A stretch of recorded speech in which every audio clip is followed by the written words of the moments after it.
I'm your only hope. The kindness of proverbial strangers has been brought to its knees. Discovered the colour green the year we left the city, the year I learned my first prayer. Found it in a submissive sky, proof God was really up there, chilling with the magical anime girls. Transformations to a colour spectrum self, like light in reverse through a prism, becoming a whole. Every high schooler understands that we will need to save the world. I knew this once too. At summer school, I listened to Stevie Wonder until all was really fair, until all was green. Everything we left began to return to me. Back then, I was pure light. I was saved. This was the year I learned to kneel. The logic of it was, the kindness we withhold from ourselves, we do not extend to others. The proverb was, you are my only hope.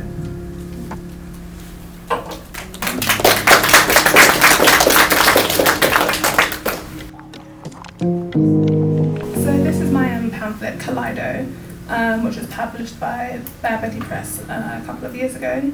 Pamphlets are usually short, but this one is like 50-something pages because it's based, all the poems are based on the first 21 cards in a tarot deck, the major arcana, because in the first lockdown I got really into the tarot because I wanted to know the future because I was anxious. And then I found out from a friend that you're not supposed to do your tarot spread like 5 times a day. And she said that I might curse myself. So I wrote these poems instead. And then after having written 21 of them, I decided that like tarot cards, they should go backwards. So that is why there are double the amount of poems that there should be in this pamphlet, because halfway through it starts to go backwards. And it kind of works, kind of. I'm going to do a small demonstration. This poem is called 14, The Art. I don't live there anymore. For the house I was raised in and remember, I will be thankful whether or not I deserve it. Kindness, wherever it is offered, I will question. On a summer evening, I will haunt. My hometown like a moon, towards nothing. I will share my Halloween candy. I will sit with how I feel. Stop projecting hostility. I'll learn from the family, sleep on their sofa for several months. I will be welcomed. I will eat breakfast with my teenage enemies. I will fall. I will ring the doorbell. I will slackline across the suburban rooftops, hold out against the urge to rain hellfire. About my monastic ambitions, I will be transparent. Affirmations, bestie. Say it with me.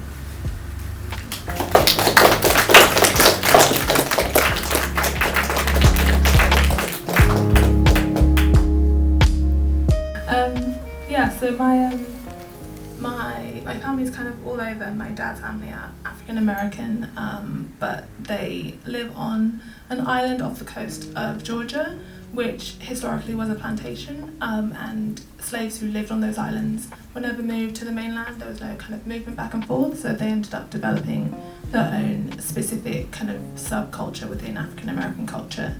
So they have their own like kind of language and dialect, and very like specific traditions. So some of the poems in Cowboy were inspired by like the journeys I would make back there to visit my dad and his family. What if I walked into a bar and was served by a horse? Saloon doors musical in the wake of my entrance. Because in this joke, I am the western wind, fond of rye whiskey and a folktale. What if no hush fell over the other patrons, the room uninterested, unthreatened? If this were a more generous landscape, what if we were all emperors and river dragons with true names? What if you were the person who loved me, or what if I was the person you loved? Or what if who loved me had nothing to do with my hoarseness? What if we were not the people we are, but canyons and bison? Or what if I was a real cowboy? What if I loved myself? What if I was content with a night sky and a good tale, and my own wild interior and the company of cattle? What if I listened when the moon told the caterpillar, cool it baby, cool it, just hang, be cool. Thank you. Why does poetry matter? For me, I think poetry matters because language matters, and that like mostly everyone in some way can do some kind of language. And for me, what a lot of creative writing, not just poetry, but it's especially obvious in poetry is it's about play and like playing with language. Like you learn like standard grammar and spelling and like the conventions, how you're supposed to write and talk. And in poetry and like fiction, then you have permission to play with that, to try and communicate something in a way that feels closer to the experience of it, or closer to like what you're thinking, than just trying to explain it in like standard English. This poem is called 3 Mangoes, 1 Pound. You know the dead are never dead, because I saw my mum's mum walking down Lewisham High Street. She was wearing purple. She's always wearing purple, taking bites out of unripe mangoes, replacing them with the other fruit. Either she was invisible to the market vendors or unimaginable. The same thing, really. Our dead couldn't stay dead even if they wanted to. What we call a legacy. Her voice, when she spoke, sounded tinny with a hair-raising intimacy. We met last in a Toronto suburb. I remember nothing about her except pearls, deep violet dress, full wig of violent shine curls. Her home smelled like clean magic, fans running in every room, but she wouldn't open the windows, afraid we'd let the dead back in as if they hadn't made it through customs in our suitcases. Her figure wavered, the telephone line with a vault. Her death too was technical, speaking nothing of the bloated cancers, marbled purple calves, decaying waterlogged feet, an email with her name in the subject line. Just the Bayesian man from Walthamstow recognised iron in the air. Her smell like an animal wound. He looked up, put a mango in a wrinkled blue bag. His smile was not without empathy. For free, he said. There's no way to bury these things. Earth will only spit it back out. He must have known. He said eat, in the park. It's a day, neither fine nor good, just a day.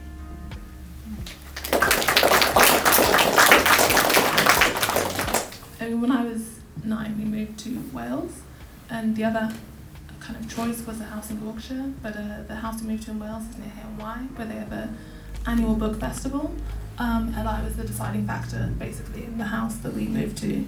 And both of my parents are artists in their own right. So my dad, he works with computers, but he taught himself to play guitar when he was a child. And my mum was Canada's first female DJ to run their national community radio station. I have to always shout her out because she's very much cooler than I am. When she comes to my event, she really like steals the room. So they've always been very like supportive of me and my siblings being involved in the arts. My sisters are singers and musicians themselves. My younger sister's an artist, and they weren't surprised at all. At one point, I think I wanted to be president. I wasn't born in the say-so that was cancelled, and then I wanted to be an astronaut. And my dad was like, "You just don't have the stamina. You're not going to turn up early enough." When I was like, "Okay, guys, I finished my degree and I forgot to like get any skills that would transfer into like any other line of work," they were like, "Yeah, obviously you're going to be a writer." So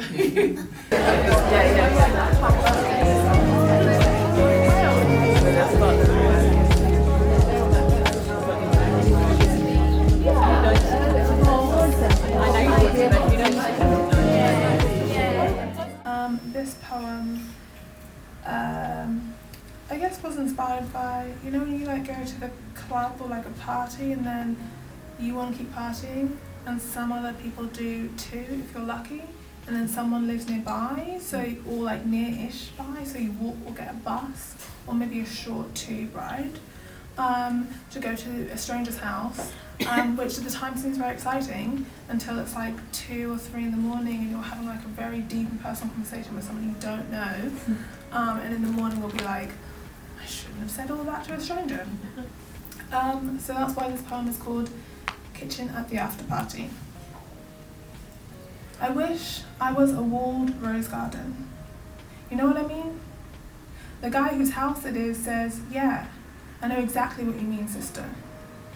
He is not my brother, but I wish I was a walled rose garden with a maze and a library at its centre. And the library is glass, and the books are arranged by whether or not they're any good. And there's always free desks and air conditioning because I am an exclusive members club. Not in a fascist wet dream kind of way, but in a you shall not pass until you survive 3 spiritual trials type of way. Every person who crosses my threshold must tell me why they adore me. And while it is not important that they actually do, I do want to feel as though they mean it. And therefore, I want to be a library of liars, where every book is just lie after loving lie. We're all lying down on the parquet floor, me lying on the floor of myself, tracking the movements of the sky through my own glass roof. What a lonely library.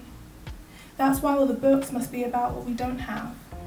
That's why it's always beginning to rain, why it's almost morning. I write so many poems about wanting. You would think all the ghosts had migrated by now, wouldn't you? But there never was any light. There never was any tunnel. Just a desperate people-pleaser of a library at the heart of a maze. Chalk white arms reaching out of its hedges entombed by the flowering months in the middle of the desert. A failed exorcism of roses and lush green vines pushing through the boundary walls, like rivers of arrows firing from loopholes, like archers pulling bowstrings taut. I close my eyes, nearer to prayer than I have ever been in a stranger's kitchen. My brother, not my brother, listens like a sphinx. Yeah, roses. Escaping through the brickwork, he says, just trying to get the hell out of there.